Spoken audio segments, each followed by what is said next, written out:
Rekayasa Belanda?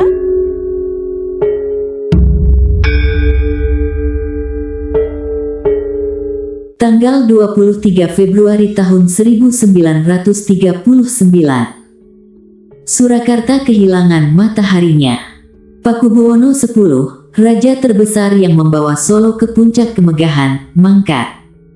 Di balik tirai kematian sang raja, sebuah badai politik sedang berkecamuk. Siapa yang paling berhak mewarisi tahta? Darah murni dari permaisuri, ataukah ia, sang anak selir yang selama ini terabaikan? Inilah kisah tentang Kanjeng Gusti Pangeran Haryo Hangabehi. Seorang putra yang harus bertarung dengan tradisi, intrik kolonial, dan bayang-bayang ayahnya sendiri. Apakah ia raja yang sah, ataukah sekadar boneka yang dipasang untuk menyelamatkan sisa-sisa kerajaan? Pakubuwono X memiliki dua permaisuri, yaitu Gusti Kanjeng Ratu Pakubuwono, Putri Mangkunegara IV, dan Gusti Kanjeng Ratu Hemas, Putri Hamengkubuwono VII. Juga mempunyai 39 istri selir, serta 63 putra-putri. Sayangnya, dari permaisuri, Pakubuwono X tidak memiliki anak laki-laki yang bisa menjadi penerus tahta. Dari selir, ada dua figur putra yang menonjol, yaitu putra tertua Kanjeng Gusti Pangeran Haryo Hangabehi dan Kanjeng Gusti Pangeran Haryo Abimanyu.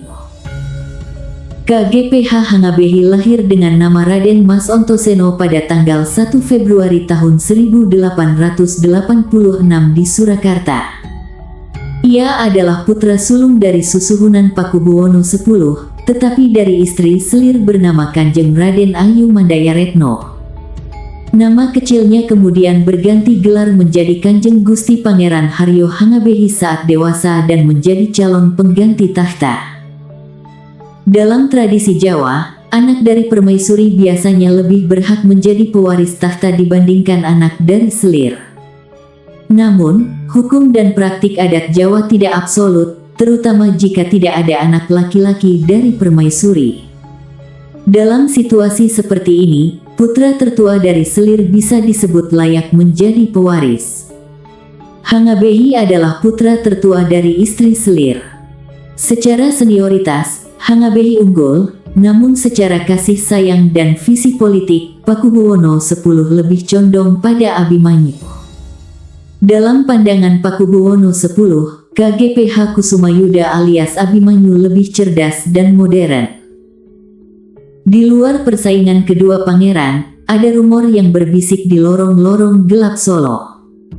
Konon, Pakubuwono X sebenarnya memiliki putra dari permaisuri yang tidak diinginkan. Dan demi menjaga stabilitas atau karena ramalan kelam, bayi itu dibuang ke aliran Bengawan Solo. Tetapi tidak ada catatan tertulis resmi atau babat yang mengonfirmasi hal ini. Dalam psikologi masa masyarakat Jawa, mitos ini sering muncul untuk menggambarkan kekejaman intrik kekuasaan. Dibuang ke sungai seringkali menjadi metafora bagi pangeran yang diasingkan atau haknya dihapus dari silsilah resmi. Kembali ke persaingan Hangabehi dan Abimanyu, Pakubuwono X akhirnya memilih Hangabehi sebagai penggantinya. Dalam era kolonial Hindia Belanda, Kasunanan tetap ada, namun otoritas kekuasaan tradisional raja sangat dibatasi oleh pemerintah kolonial. Untuk tetap diakui sebagai penguasa, seorang susuhunan biasanya perlu pengesahan atau rekomendasi dari Gubernur Jenderal Hindia Belanda. Pakubuwono XI memang diangkat sebagai susuhunan pada tanggal 26 April tahun 1939 atas nasihat Parlemen Belanda dan pilihan Gubernur Jenderal AWL Tjarda van Starkenborg-Stackower. Susuhunan harus menandatangani kontrak politik yang mengekang kewenangan istana. Artinya, secara administratif dan politik di mata Belanda, posisi Pakubuwono XI diakui tetapi dengan batasan kekuasaan yang jelas. Apakah ini melanggar pageran? Jika permaisuri tidak memiliki putra, maka putra dari selir tertua dapat diangkat, namun harus melalui persetujuan keluarga besar dan Belanda. Belanda sangat berkepentingan. Mereka menganggap Hangabehi lebih mudah diajak kompromi dan pendiam dibandingkan faksi pangeran lain yang lebih nasionalis. Karena memenuhi pageran, keraton pun menggelar upacara jumenengan dengan adat penuh. Menggunakan tari Bedaya Ketawang yang sakral sebagai legitimasi spiritual bahwa ia telah direstui oleh Ratu Kidul. Mengapa kita bisa menyebutnya sah?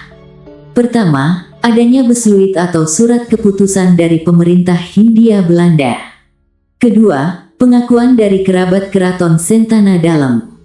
Meski ia anak selir, posisinya diperkuat karena tidak ada kandidat dari permaisuri. Pakubuwono XI memimpin di masa yang salah. Perang Dunia Kedua di ambang pintu. Kas keraton menipis, ia mewarisi kemegahan ayahnya, tapi dalam bentuk utang dan tekanan politik yang mencekik.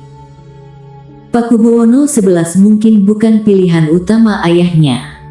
Ia mungkin naik tahta karena kompromi politik dengan penjajah. Namun, dalam sejarah Jawa, tahta bukan sekadar soal darah, tapi soal siapa yang mampu memegang wahyu cakraningrat saat badai datang. Sejarah bukan hanya soal fakta, tetapi juga tentang bagaimana kita menafsirkannya. Bahkan dari istana yang paling megah sekalipun, terkadang muncul kisah tahta, darah, dan kehormatan yang mengguncang jiwa. Apakah menurut Anda seorang anak selir pantas memimpin sebuah kekaisaran besar saat itu? Ataukah ini awal dari memudarnya kekuasaan raja-raja Jawa? Tulis pendapat Anda di kolom komentar. Terima kasih telah menemani perjalanan sejarah ini. Kebenaran masa lalu mungkin akan selalu memiliki banyak versi, namun menjaga nalar kritis adalah tugas kita bersama. Dukung channel ini dengan cara like dan subscribe agar kami bisa terus menghadirkan dokumenter sejarah berkualitas lainnya. Mari bergabung di komunitas obrolan Haris. Saya Ken Utami pamit. Rahayu.